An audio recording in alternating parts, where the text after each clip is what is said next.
কাশেমের মরদেহ নিয়ে ঢাকা বিশ্ববিদ্যালয়ে কফিন মিছিল, আওয়ামী লীগ নিষিদ্ধের দাবি ছাত্র জনতার।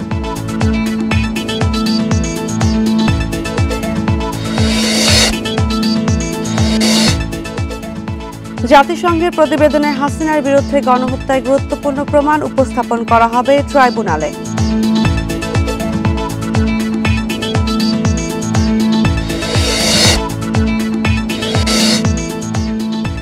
আয়ামে জাহিলিয়া প্রতিষ্ঠা করে গেছে পতিত সরকার, আয়নাঘর পরিদর্শন করে বললেন প্রধান উপদেষ্টা।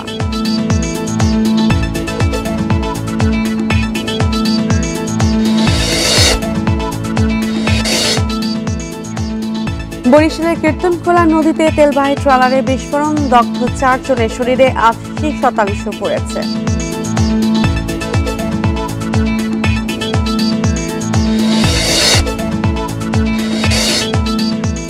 চট্টগ্রাম সিটির 700 সিসি ক্যামেরা অচল, নজরদারি না থাকায় নিরাপত্তাহীনতায় ভুগছে নগরবাসী।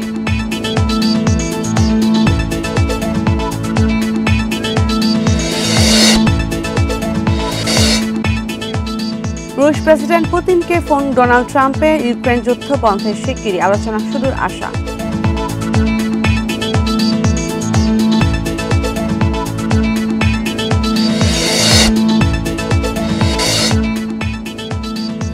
চ্যাম্পিয়ন্স লিগে ফেইনুর্ডের কাছে 1-0 গোলে হার, এসি মিলানের, সেল্টিকের বিপক্ষে জয় বায়ার্নের।